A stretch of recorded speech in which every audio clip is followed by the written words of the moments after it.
Today's announcement puts an end to weeks of speculation about the future of Biden's candidacy for president. But now local candidates are questioning how Biden dropping out of the race will impact down-ballot races. KOMO's Jeremy Harris has been getting reaction from Republican and Democratic leadership here in Washington. He joins us live now tonight. Jeremy. Well, and the reaction has been swift throughout the course of the day to the president's announcement. Much of that from mainstream Democrats supporting the president's decision to step aside and his endorsement of Kamala Harris as the Democratic nominee. The big unanswered question now, though, is will it stay that way in the weeks leading up to the convention? President Biden's announcement he's stepping aside as the Democratic candidate for president prompted immediate reaction from Washington leaders. Governor Inslee thanking the president for what he called a long record of accomplishments, and Democrat candidate for governor Bob Ferguson saying Biden preserved and protected democracy. Ferguson also posting this photo of him with Kamala Harris, who may now take the top of the Democrat ticket. What are you hearing from candidates in the last few hours now that this decision's been made?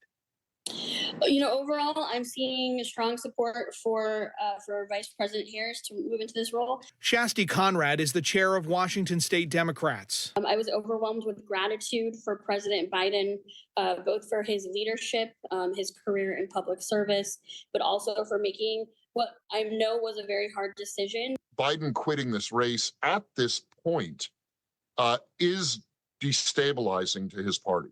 And they can try to put a pretty face on it. But the fact is, if this was going to happen, it probably should have happened 6 months ago. Jim Walsh, who leads Washington Republicans, criticized Biden's decision and Democrat leaders. Knowing everything that everybody knows about Joe Biden, they selected him to be the candidate.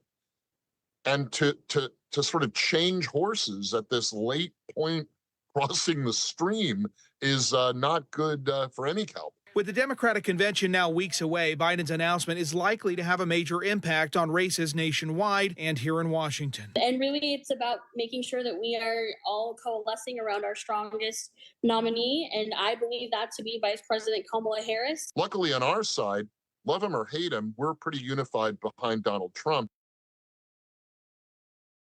Still a lot of critical decisions here to be made by the Democrats today. The DNC chair put out a statement saying that will be done in a transparent and orderly process. As for whether or not any other Democrat candidates will rise to the top, will rise and say they want to challenge Kamala Harris, or whether there will be an open convention, all of that we should find out sometime in the next month. Reporting live in Seattle, Jeremy Harris, KOMO News. And KOMO News political analyst Ron Dotzauer joins us now. Ron, it's so good to have you back. You sat right here after the debate, and as recently as Thursday, and you called this. President Biden has dropped out of the race. Yeah, I've been around a while. You called it right down to the day, too. Well, when you've done this as long as I have, you've got a little experiential base, but when you really break it down and you look at it, first off, politics is about one word. It's called timing. And the timing for this to happen was now, about a month before the convention. But as a prelude to the convention, things were not going well. Obviously, there was the debate that was just a debacle. And then more recently, there was people sitting on their wallets, cutting off his money. There were polls in key states that said, you can't win. And there was colleagues and elected officials calling him to step down. So all of that coming together, and the timing to get out was pretty high. I did see a couple of newspapers this morning that said he's getting ready to campaign him again, and we're going, oh, wait a minute. I might miss. But it just made sense to me from all the times I've been around this doggone thing. Biden certainly wasted no time absolutely endorsing, putting his full support behind his Vice President Kamala Harris. How likely is it that we'll see her at the top of the ticket? We did hear her say today, I will earn that nomination. That's a good start for her. First off, for me personally, I'd love to see an open convention that's competitive process. And for her to say, I want to earn the nomination, I don't want to just be handed to me. And there could be a little competition, we'll see. But the one big factor, we talked about this last Thursday, it's in her favor. The Biden-Harris money that's on the books right now, only she can have access to that. And money may not necessarily win or make in politics, but lack of money ensures losing. And they're going to need access to that money, and she has that access. But she still has to go out and convince delegates. I know that she's on the phone literally right now calling super delegates, trying to line up their support, and she seems to be picking up a little bit of steam. I think the biggest mistake for the Democrats is if they felt like the elites were going to dictate who that nominee was going to be. So I think if we could have, if there's at least a perception of an open process and a competitive process for the nomination, would be the best thing for her. And if she wins it, great. So we'll see what happens. But I hope they go and they open this thing up and we see that process be an open, transparent process for the body politic in America. Let's talk about what this could mean here in Washington state. Polls right now indicate that the governor's race and possibly some others could get pretty intense here. Yes. Is there any hope among Democrats that maybe this ticket sparks some new enthusiasm and maybe boosts the turnout in their favor?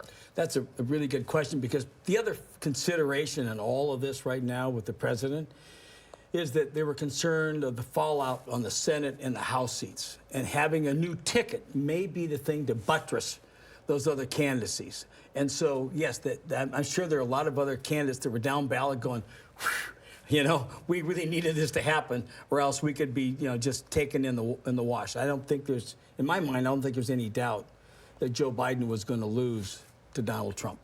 And so I don't know what the next situation looks like. We'll see how that unfolds. But there's a lot of relief from a lot of candidates today. Maybe not in Montana or a couple of other places, but yes. Ron, certainly an historic and remarkable day. Yes. Thank you for your input. We appreciate it. My pleasure. Hopefully he gets his health up and can move on with his life. Disbelief. I really thought he was going to disregard everyone's opinion and go forward. President Biden's announcement also garnering a lot of reaction from American voters nationwide and here at home. From social media sites to coffee shops, even parks. KOMO's Karina Vargas hit the streets today to talk to voters. Karina, what are you hearing? Well, Michelle, there certainly has been a lot of talk about his decision, some saying that this was the right call for President Biden to drop out of the race, while others say that this will only give former President Donald Trump the upper hand. Voters in downtown Seattle share their shock to President Biden dropping out of the race. I was just expecting Biden's going to keep going, but I guess somebody finally got in his ear and changed his mind. I'm kind of glad he has. You know, he's old, so he needs to move on. Everybody has been so quick on the draw to say step down, but not adhering to his accomplishments, what he's done for the country. Biden endorsed Vice President Kamala Harris as the Democratic presidential nominee, with many people in Seattle sharing a mixed reaction. Hearing that Biden is endorsing Kamala Harris, what do you think about that? No, I don't like that idea. I believe Kamala would be phenomenal and deserving, but I don't know if America's ready for that. Some tell me the election is getting closer and they worry if there will be enough time to make all the changes. It kind of sets the Democratic Party back a little bit and gives Trump a major opportunity to win. And we'll see. It's not a lot of time to recoup, to recover the ground they've lost. So it might be hard for them to do that. And, you know, I think if the election were today, then Trump would win. Well, a lot of people we spoke to share their uncertainty about what will happen next, but many say that they will be keeping an eye out to see who will be the Democratic nominee. But for now, reporting in Seattle, Karina Vargas, KOMO News.